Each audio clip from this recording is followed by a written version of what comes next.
నమస్తే అండి. Welcome to real facts. ఈరోజు సుబ్రహ్మణ్య షష్ఠి గనుక ఆ సుబ్రహ్మణ్య స్వామి యొక్క అనుగ్రహం మీకు కలగాలని మనస్ఫూర్తిగా కోరుకుంటున్నాను. పరమేశ్వరుడి తనయుడైన కుమారస్వామిని కన్నుడని, కార్తికేయుడని, సుబ్రహ్మణ్యేశ్వరుడని, తెలుగునాట సిద్ధారాయుడని వ్యవహరిస్తున్నారు.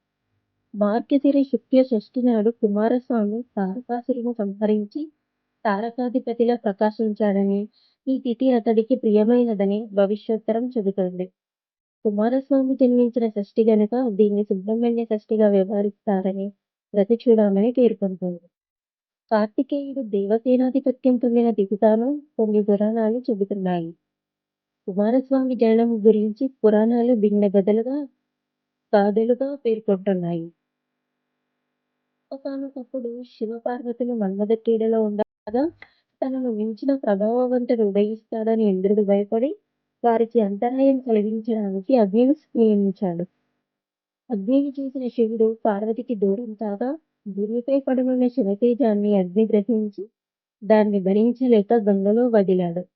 గంగ దాన్ని తన తీరంలోని 2 పొదల్లో జారవిడిచింది.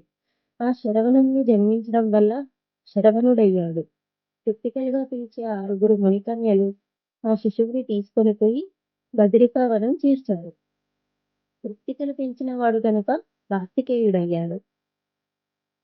మరో కథలో విన్నాను. బ్రహ్మవంశ పుత్రుల్లో సనత్కుమారుడు ఒకడు. ఆయన సంపూర్ణ వైరాగ్యమత్తు. తన తపస్సు తప్ప ప్రపంచం సుఖదుఖాలను గురించిన చింత లేనివాడు. అటువంటి వాడికి ఒకనాడు ఒక కల వచ్చింది. కలలో తాను దేవసేనాధిపత్యం వహించి రాక్షసులతో యుద్ధం చేస్తున్న దృశ్యం కనిపించింది. వెంటనే బ్రహ్మ వద్దకు వెళ్ళి ఇహలోకమే వద్దనుకునే నాకు ఈ కల ఏమిటని అడిగాడు. బ్రహ్మ దివ్య దృష్టితో పరిశీలించి అది అలా జరగబోతుంది కాబట్టి కలగా వచ్చింది, కానీ ఇది రాబోయే జన్మలోనిది అని చెప్పారు. ఇది శివపార్వతులకు తెలిసింది. సనత్కుమారుడంతటి వాడికి మరో జన్మ ఉంటే అతడు తమకే సంతానమైతే బాగుంటుందని వారికి అభిప్రాయం కలిగింది. సనత్కుమారుడు తపస్సు చేసుకుంటున్న ప్రదేశానికి శివుడు వెళ్ళాడు. తపోనిమగ్నుడైన సనత్కుమారుడు శివుణ్ణి పట్టించుకోలేదు. కోపించిన శివుడు లయకర్తనైన నేనే స్వయంగా వచ్చినా పలకరించవా అని గద్దించాడు. శపించగలను జాగ్రత్త అని హెచ్చరించాడు. కళ్ళు తెరిచిన సనత్కుమారుడు శాప ఫలితం నా దేహానికే గాని ఆత్మకు కాదు గదా అన్నాడు. శపిస్తానన్నా భయపడని వైరాగ్యమూర్తే చూసి ఆశ్చర్యపోయిన శివుడు సనత్కుమారుడితో ఆదరంగా నీకు వరం ఇస్తాను కోరుకో అన్నాడు. దానికి అతడు ప్రపంచం మీద ఏ ఆశ లేని నాకు వరం దేనికి, కావలిస్తే నీకే వరం ఇస్తాను కోరుకో అన్నాడు. వచ్చిన అవకాశం జారవిడవరాదని భావించిన శివుడు, స్వామి నీ వంటి వైరాగ్య సంపన్నుడు నాకు పుత్రుడిగా జన్మించాలని కోరుకుంటున్నాడు. ఆయన అంగీకరించాడు.